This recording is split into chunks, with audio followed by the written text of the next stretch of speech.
So really, when it comes to strategizing, it could be an instance of, okay, let's open you at this number. We know what you're capable of. Let's open you at this. This will give you the best opportunity to get 300 or more, which might lead to a medal. Naturally, when you take that information to a competition, as you see the board start to change, that's when you can make a little bit more of a freer choice of what load to put on, because this information is there to just provide some form of strategy moving into competition. Once you're in competition, it's then down to intuition and how to read the board. So I think that's one of the steps that would be nice to look at in the future. Before I kind of get onto the performance zones, I think it's important to understand this started from something quite simple. So the paper is quite complex. Even when we developed it, I had the help of a data scientist who happens to be one of my weightlifters, an incredible help in providing information on how to make this a robust setup.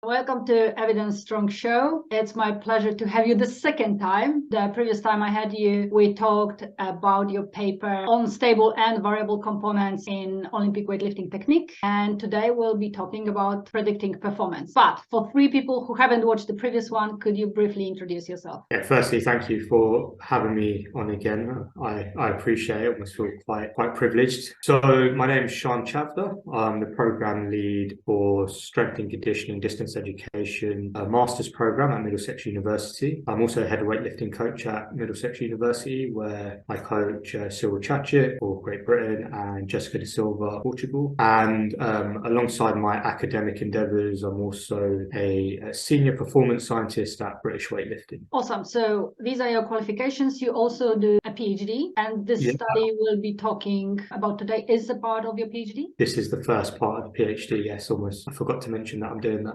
Awesome. It's important. So why would we be interested in predicting performance? I mean, ultimately, if we can predict anything, it's always quite useful to be able to do that, right? And, let's not beat around the bush around predictions. If there's anything we could predict in life, it'd be lottery numbers, because it's far more lucrative. But predicting weightlifting performance actually came about because of a real life performance problem, which I encountered in the build up to Tokyo. And, we weren't coming through this traditional route, having qualified, but instead through the International Olympic Committee's refugee Olympic team. So not many people knew about Cyrile's abilities, as he didn't have the privilege to compete at international events for like 5 years, but we knew his capabilities. But what we didn't know is whether those capabilities would be worthy of this unspoken target, which we'd kind of set for him, which was finishing within top 10. So with this ranking in mind, in the build-up, I figured it was really important to try and find out what total would be required to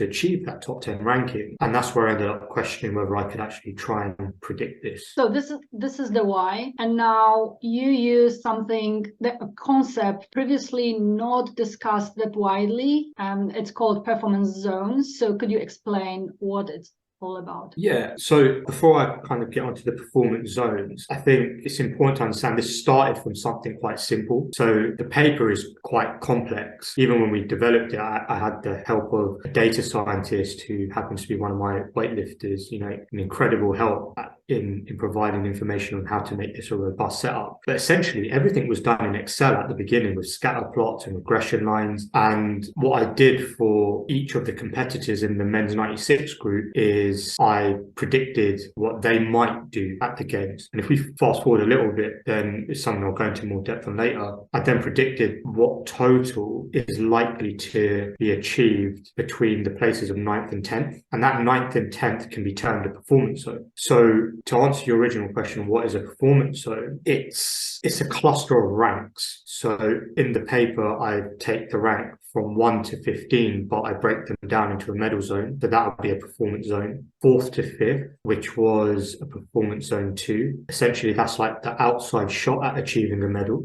6th to 8th, which I believe top 8 is the standard you need to achieve to qualify for the games, but also you achieve an Olympic diploma. as well, which I didn't find out until after the games. And then 9th to 10th is again your outside shot to achieve a top 8, and then 11th to 15th, which was the maximum number of lifters within the Olympic categories. So that's how I split the performance zones. But what's important is I consulted with the performance manager at British Weightlifting to ensure that these performance zones were highly contextual to what we need them for. But it's important to note that in other sports or other governing bodies, they might deem performance zones to be slightly different. So, for example, you might have 1st and 2nd as a performance zone, 3rd and 5th as a performance zone, and whatever you decide to use as a performance zone just needs to be justified and worked within your own practice. But these are the ones that we decided were the most logical and the most useful. So any time where the placing matters for qualification for other events or making a team or getting a stipend or scholarship or whatever, that would be the zone qualification you would, or classification you would use. Right, yeah. Okay, so you tried to predict what is the likely total required for each zone. How did you go about it? Yeah, so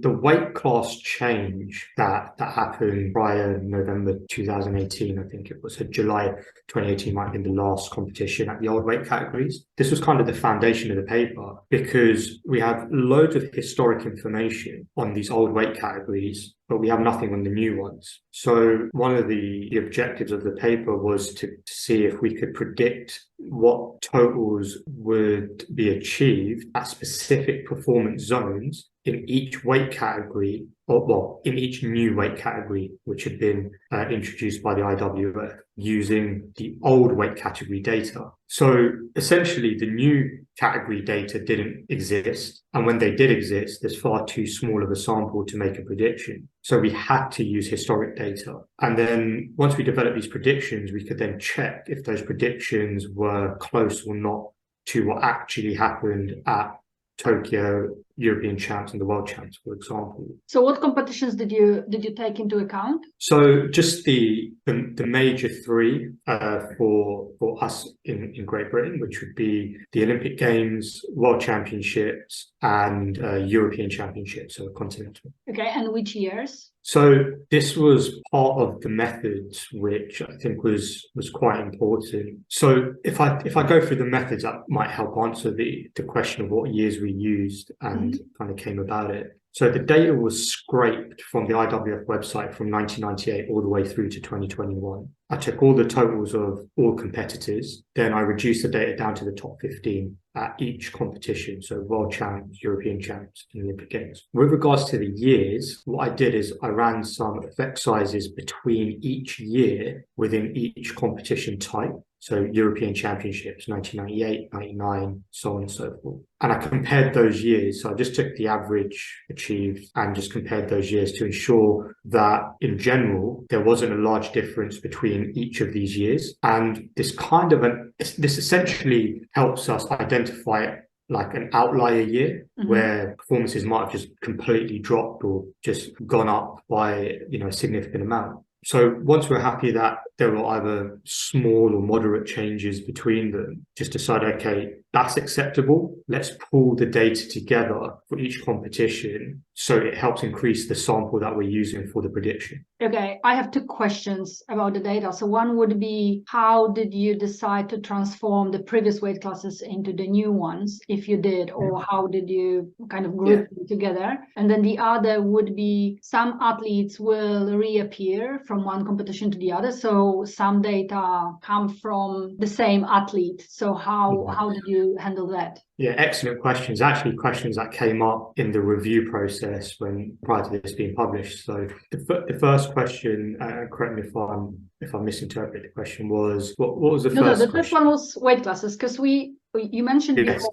Okay. July 2018, the weight classes changed. We have that data, and you included data in this analysis from 1998, which means you included also the data from the previous weight classes scheme. So how did you managed So to... it was all the data from 1998 to 2018. Every single competition that had this, they all had the same weight categories, right? They were all they were all aggregated for each performance zone, right?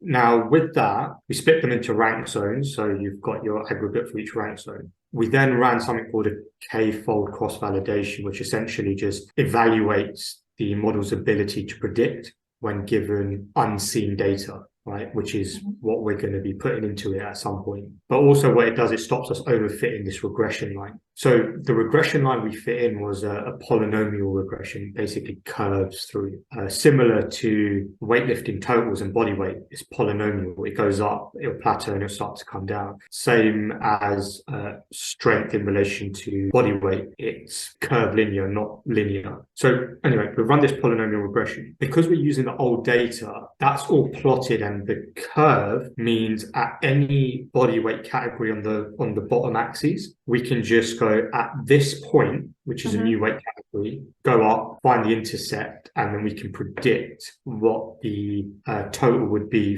for that new weight category in that specific performance zone within that specific competition type. So you took the actual data of the body weight data of each athlete in each weight class, and when you predicted the total, then you were able to then go back and kind of, you had a linear relationship, polynomial, but kind of not by classes, so not by categories, more continuous. Yes, no, it was by category. So if you look at the paper, there's some supplementary information, which are graphs. And in those graphs show, on the bottom axis, it has each Olympic weight category, or each new weight category, I should say. And on the vertical axis, it's got the total. And it's a simple case of just intercepting vertically and then horizontally to that regression line to then find what the predicted total would be for that weight category. And the new weight category we use, instead of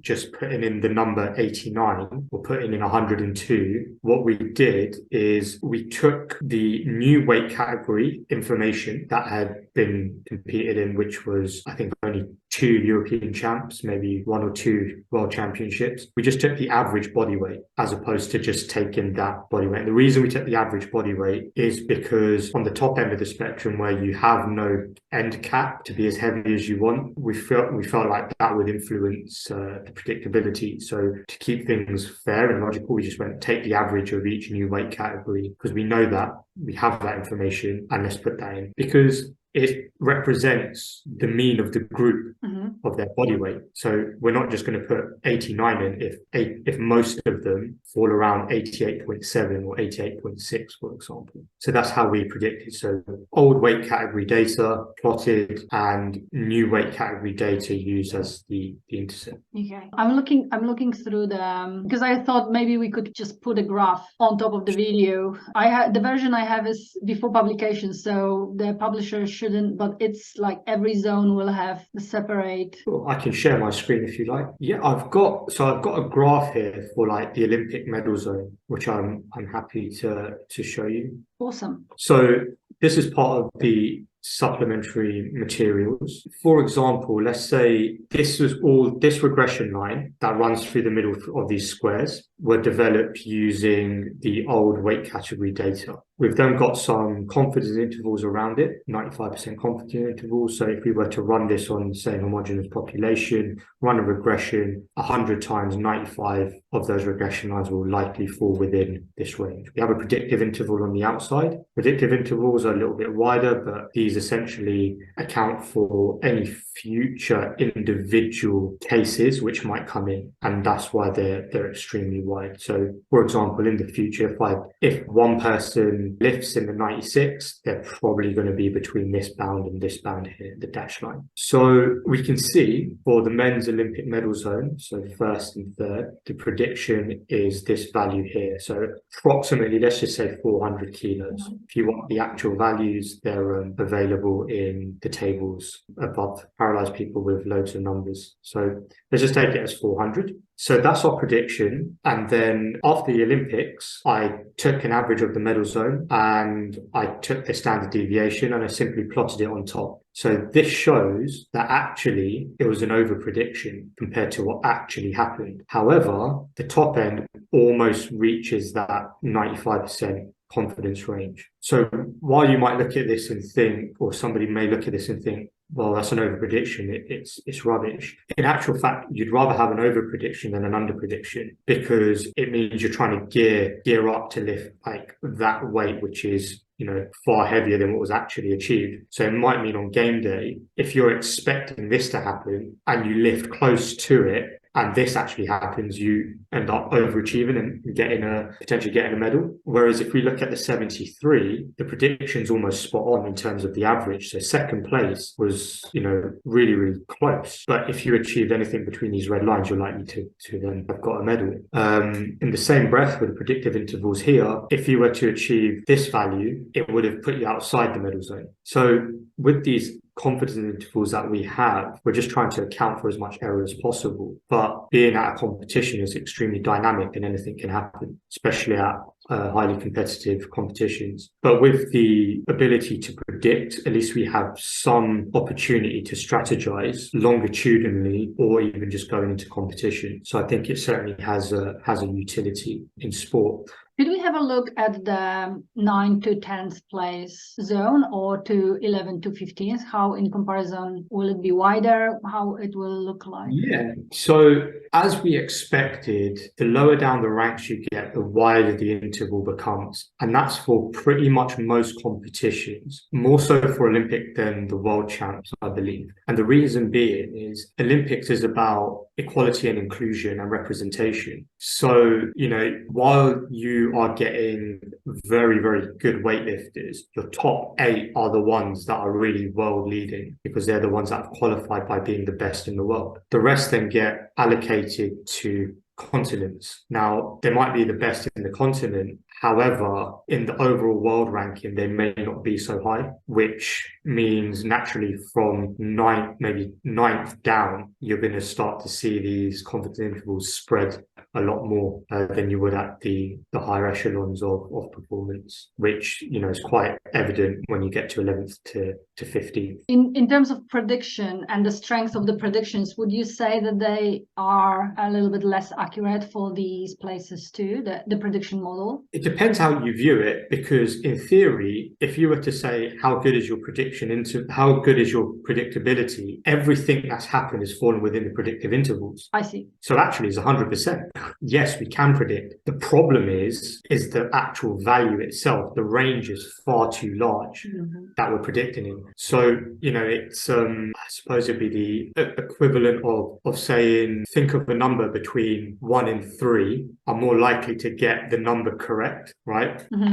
But if I think of a number between 1 and 100, I've made my chance a lot smaller to predict that. So it's similar to there. Whereas if I just scoot up to, the medal zone here, so you can see the 11th to 15th zone is really, really wide. And a lot of the actually what happened was an under prediction in comparison. Sorry, what actually happened was less than what was predicted. Whereas when we look at the world champs, first and third, a lot of them are very close, or the standard deviations cross the prediction, right? With the exception of the 89 and the 102. And you can see the prediction interval is smaller, confidence interval is smaller, and what was predicted as a point estimate and what actually happened were very close. Would you say it's kind of a ceiling effect with the medal zone versus 11th to 15th? Yeah, the margins up top are a lot smaller. Yeah, for sure. One of the things we have discussed from a practical and an applied perspective is looking at first, second, and third, and looking at how they may cross over using similar models. But as soon as you do that, your sample just gets a lot smaller anyway. So the ability to predict and generalize might be reduced. But if that's what you have available, at least again, you have something that enables you to strategize, as opposed to going, well, it's not robust statistically, so let's not use it at all. And I think that's where practice and application and statistics and academia need to kind of come together and go, right, this is what we should do, and this is how we should be as robust as possible. These are the confinements we have, or the barriers that we have. What's the next best thing that we can do? So also, as we will progress, there will be more data because there will be more competitions with the new weight classes. So yes, exactly. And that's one of the things that we're looking to do for the women's weight categories. So this was just done for the men. But what we'll do this time is, because these new weight category totals exist, we're going to add them to the old data. So you then have an entire spectrum of old data and new data in. So you'll have a range of body weights, and then see if our predictability gets better that way, because there still won't be enough data of the new weight categories, because we're confining it down to weight categories, and we're further confining it down to competition type. So every time, and then performance zone. So every time you're getting smaller and smaller and smaller. So that's the next step that we're planning to do over the next few months. it was exciting. I forgot to get the answer to the question: how did you handle the reappearance of the athletes? Did you reduce the data set because to maybe the best one, or did you leave as it was? How did you handle that? Yeah, really good question. I feel like you might have been the one that reviewed my paper, because again, the review question. And it's a really valid point, especially as it affects the generalizability of the models. But what we did is we treated each total as an individual case and not each athlete. And we did that because performance changes over time. So it'll either go up or down, and therefore so will the rank that the total achieves, or that person achieves. And given we're trying to predict totals in specific performance zones, it's important to capture this information if we want to ensure our model is representative of what might actually happen. But also, like you mentioned, if we select the athlete and what competition and what total we use to analyze, then we run into selection bias. Which one did we choose and why would we have chosen that? And as a result of that, you also significantly reduce the sample. So not only have you got selection bias, you've got sample reduction as well. And with that in turn, you then reduce your ability to predict, which is our point of the paper. So using athlete reappearance was just lesser of the two evils, I suppose. And we felt like it was it was justified enough to be able to do that. So statistically speaking, we would love each data point, so each total be from a separate different person, each time different person. That's not how the competitions run though, so probably leaving the total as it appeared in the competition was more close to the reality than selecting one or the other. Yeah, and I'm certainly no statistician, so my depth of understanding of statistics wouldn't be definitely nowhere near as good as someone who's a data scientist. But this is where, as I mentioned before, like the robustness of the statistics, but making sure we're getting enough information that can be utilized within our field is really important to kind of come to a intermediary conclusion where we're like, okay, it's robust enough. It's not statistically, it might not be perfect, but because of what the data is and how the data is collected. Because you could have somebody that medals at Europeans and then comes 10th in a world championships, for example. So which one are you now taking? Are you taking their best one? Are you taking their worst one? I think it pulls up more problems than it does solve, to be honest. Yeah, fair enough. I think with statistics, you always, if everything is perfect, then the prediction is 100%, but it is far away from reality because reality is never perfect. So you have to, I guess, find this balance so you can find the balance. Exactly. And if data was always so perfect and so easy to use, especially for predictions, like I said before, tongue in cheek, I wouldn't be predicting weightlifting, I'd be predicting lottery numbers. But it gives us a good starting point at the very least. And I'm sure somebody far smarter than me will come up with a model that's even better and, is maybe more malleable, so it can change as the dynamics of weightlifting changes as well. Who knows, AI is developing quickly. Maybe we will know. Definitely. Yeah, very quickly. Is there anything from the methods and setup of the study I didn't ask about, but you think is important? Really? No, I feel like I've covered it, to be honest. Okay, so are we ready for the results? I would like us to go, or more, you to tell us what were the prediction across the competitions and across the weight classes. Okay, so that's going to be quite a big one to answer, because there's so many subcategories of it, because we're predicting category, or if we're predicting competition type, category, and then under those categories we've got subcategories of performance zones. Yes. So if I were to answer it in the most simplistic way as an overarching answer, yes, the predictive models were pretty good at predicting weightlifting performance at different performance zones. However, these will vary depending on the competition type and depending on the performance zone and the weight category that you're looking at. What we did see, like we mentioned before, is as you come down the performance zones, so to the lower ranked lifters, so 11th to 15th, the predictability there and the fit of the data for the regression line was reduced quite a bit. So the R squared value for the 4 performance zones at the top were all pretty much above 0.9. Some were close to 1, like 0.99, 0.96, 0.97. As soon as you get to zone 5, 11th to 15th, there's a significant drop, 0.6, 0.89, 0.77 for Olympics, Worlds and European champs. I mean, if we were to just pick one at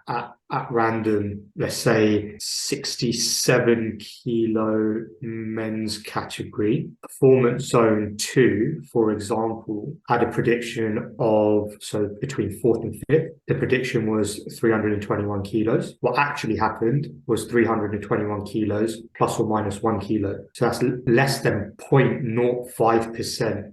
0.04% of the difference, and the absolute difference was 0. Keep in mind, when I present the standard deviations in this paper, it's not to any decimal, it's always rounded up, because in weightlifting we lift to a kilo or more. So actually that was pretty much on the nose. Yeah, it was a bullseye. Whereas if we, let's say, move to the 109 plus for zone 2, 4th to 5th at the Olympic Games, the prediction was 442. What actually happened was 414. So the difference is just under 6.5%, which is 28 kilo difference. That's quite large. So in that instance, if you've got an athlete that's trying to achieve 4th to 5th, and you're using that as a predictive model, it's certainly overachieving or over predicting. So if they go in lifting like 420 at the very minimum and they're like, I'm never going to get 4th or 5th, you'd be surprised, because in this instance 414 was the total. Which kind of brings me on to something else which I think we'd like to look into in more depth, is how these performance zones cross over. I think is really important. What do you mean? For example, we have our standard deviation, we have our average, we'll have our standard deviation, and let's say this is our medal zone, then we'll have our 4th to 5th and so on and so forth. So it'll keep going down, but they cross over at some point. So it just changes the conversation you have. Like, look, if you achieve a very random number, if you achieve 300 kilos, you're going to be above the average of 4th to 5th. But it also means you might medal. So really, when it comes to strategizing, it could be an instance of, okay, let's open you at this number. We know what you're capable of. Let's open you at this. This will give you the best opportunity to get 300 or more, which might lead to a medal. Naturally, when you take that information to a competition, as you see the board start to change, that's when you can make a little bit more of a freer choice of what load to put on, because this information is there to just provide some form of strategy moving into competition. Once you're in competition, it's then down to intuition and how to read the board. So I think that's one of the steps that would be nice to look at in the future. So the zone will have the number and then confidence and then standard deviation. So it's the plus minus however many kilos. So that's the number in theory you would need to total to be in that zone, to place in that zone, but it can be less or more depending who is coming to the competition. And exactly, and it all depends on the day. And I think That's really important. And to come back round to the original reason why this idea kind of came up is we wanted to know the realities of finishing within the top 10. But we also know that on the day, anything can happen. So while we'll have a strategy of, look, if you're going to attempt 200 kilo clean and jerk, we need to start you at this. Then we look back at that individual's information. Okay, the last time you hit 200, you started at this. This is how training's been going. And it becomes a conversation, and it has to be very much a relationship-based conversation to have, because it's a big decision to make. I'm not going to completely go off a predicting model, but like I said, it provides a starting point, provides us an ability to strategize, and also from a funding perspective, models like this might help identify trajectories of individuals and their development. And if you have a relatively robust predictive model and their trajectories moving to, a performance zone which is aligned to funding, and you can say, look, this is what we're predicting is going to be the medal zone. This is the trajectory of the athlete. In the next 4 years, it's very likely they're able to achieve this. So it's got multiple applications. Okay, now in terms of how the predictions you made were true or accurate or close to accurate in terms of type of the competition, was it easier to predict the totals for Olympics or Worlds or for Europeans? It was all easy to predict. It's just how strong or how good were those predictions. Mm-hmm. For the first 4 performance zones, pretty decent. For the 5th performance zone, 11th to 15th, they weren't good. But generally speaking, there were more overestimations than underestimations. The potential reason for that could be the impact of COVID and people now just returning back into competition. So I'm very, very much excited to look at what's happened this year and comparing it to our prediction model, but also, as I mentioned, for the women's one, when we developed that, adding the current existing new category data and seeing if that has an even better ability to predict. So was it better for 11 to 15 for the Worlds? Because I would assume that Worlds would be the most stable in terms of performances. Yeah, and I'm on the same opinion of that, and I'm looking at it now. It was the confidence intervals were smaller. Okay. But you still have wide predictive intervals. But if we forget the predictive intervals for a second, they were still narrower than they were for the Olympic one. But you're right in saying that they, in theory, should be more stable for Worlds because you actually have the top 15 in the world. So the variation will be far less in comparison to, like I mentioned, the Olympics, where you're not necessarily getting the top 15 in the world. And I say top 15 is because that's the sample that we extracted. For analysis. I had played around with Commonwealth Championships, and I mean, that was incredibly varied. But you expect Commonwealth Championships was extremely varied. It's not something I ended up pursuing because after doing it a couple of times, I realized there's probably not a huge amount of value in doing it for this because the variations were so large, the confidence intervals and predictive intervals. So the only other way of maybe looking at that one would be just the medal zone, possibly. Certainly for England, where we are eyeing up medals at that specific competition. So possibly becomes a bit more useful. Yeah, the sample is way smaller, even comparing to Europeans, less countries. So it makes sense. But you would hope that it's at least, if you could only predict the medal zone, it would still be worth it. Yeah, I think so. I think it would be. And it's only to open up the conversation of if first, second, and third all cross over, it's like, okay, if you hit a 200 total, that's a potential bronze medal, but it also is the lower bound of the silver medal. So hit 200 and you should be in for a good shout for a medal. So, it drives conversations, and I think that becomes really important. What a motivation. Yeah,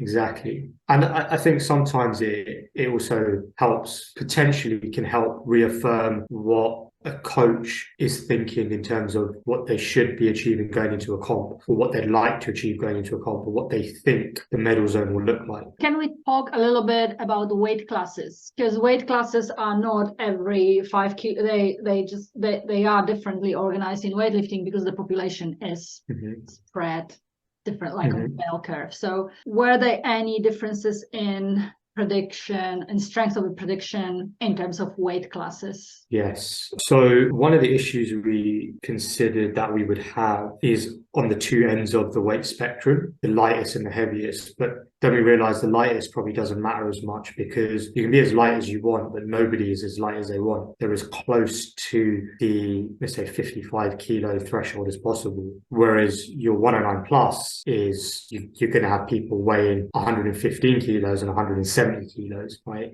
There's this huge span. That's why we opted to take the average weight of those that competed in the heavier top end weight classes because it's the best representation of that group average. So what we did see, I mean, I've got the tables in front of me only because I'm not going to remember these numbers off the top of my head, but the World Championships 109s, within that category, the performance zone prediction became slightly worse. When you look at the same performance zone between different categories, it just varies. So for example, the medal zone for the 89 kilos, the difference between the prediction and the actual was 3.42%. The prediction for the 109 plus was, I mean, just over 0.05%, 0.06. So it's pretty much again on the money. And remember, these are averages. So if anything, it tells you silver medal, not gold or bronze. So yeah, it does vary. There's no pattern I could see between the different weight categories at different performance zones. But there are less lifters in the 55 from what I remember, the lighter categories, which means the data is kind of a bit more spread. Oh, could you repeat I didn't understand the point. In the 55, there wasn't in the world champs. So what I did notice, so in the world champs, the 55s had the prediction to the actual, the percentages were all above 5% difference, which is quite big. But the reason being, it's not an Olympic weight category, right? So, and neither was 89 and neither was 102 at the time the data was collected. And then because people are changing weight category, naturally these values will end up changing. And that's why when you look at the paper, there's no difference between the predicted and the actual for the new weight categories at the Olympics. Because the 55, the 89 and the 102 will be contested in the up and coming Olympics, but they weren't in the last Olympics. I don't know, if you're a fan of weightlifting, like your head is spinning because every Olympic cycle we have changes. Yeah. How athletes qualify, what the weight classes are, and so on. So yeah, it's tough. Strap in for the ride. No, I think it's just important to highlight that, you know, the predictive model paper is hopefully a starting point that can be developed further. It's certainly a good opportunity to help strategize going into major competitions. Opens up the doors to try and apply this to other areas, other sports, but also, you know, masters competitions, youth, juniors, and look at how that changes longitudinally as well. And yeah, I think the more data that we end up getting, hopefully the predictability ends up being a lot more refined and a lot more accurate. And it's also really important to note that those that had sanctions or were banned were extracted from the data when it was known that they had a ban. In some cases, there might be athletes in there who haven't yet been sanctioned or might be in the future. But taking that one person out, if it's in a medal zone, for example, could influence predictability, but there's no controlling that. Yes. So like I said earlier, hopefully somebody can develop something that's a little bit more malleable. And as things change within the field, the data changes and the process of the prediction ends up updating as results update. But I hope people enjoyed the read and, you know, found it, if not useful, then at least interesting. I can't ask you about your favorite color because I did it last time, but I will ask you about your favorite lift and why. Oh, that's a good question. My favorite lift to do myself or to yes. give up? No, you. To do myself. I've got to say back squat because I don't weightlift anymore. I think I like back squat. You know, it's a good exercise for lower body strength, and you can, you know, add a bit of weight to it, but it also humbles you very quickly as well. Might be a day where you don't feel so good, and you'll find that out very quickly. So it's got to be a back squat. A boring answer, I'm afraid, but yeah. No. In terms of coaching, do you prefer coaching snatch or clean and jerk? Both. I suppose whatever the problem is in front of me is, both are fun to coach, and they both have their similarities, but I think it always depends on the person in front, for sure. So politically correct answer. I know. If I were to choose, I'd say snatch. If I were to choose, because of the speed of movement and the intricacy, and I also think once someone understands the snatch, clean tends to be developed a little bit easier, and that's I'm talking about a complete novice here. Okay, I'm satisfied. We can move on to the next question. Okay, where people can find you if they want to connect or learn more about what you do? Yeah, so I'm contactable via email. So my email is s.chavda, that's spelled CHAVDA, Violet Delta Alpha, @mdx.ac.uk. I'm also available on most social media platforms or academic platforms, so LinkedIn, ResearchGate. Just stick my name in, I'm sure I'll come up. Twitter, my Twitter is shy_2tweet. Or is it shy_2tweet? Yep, shy_2tweet. And Instagram is coach_Chavda. Awesome. Thank you so much for today. You're welcome. Thanks for having me on a second time. As soon as you publish the next one, there will be a third one. So be prepared. All right. Yeah, okay. Good. I'm glad somebody's finding the research interesting. Yeah, of course. I live for research.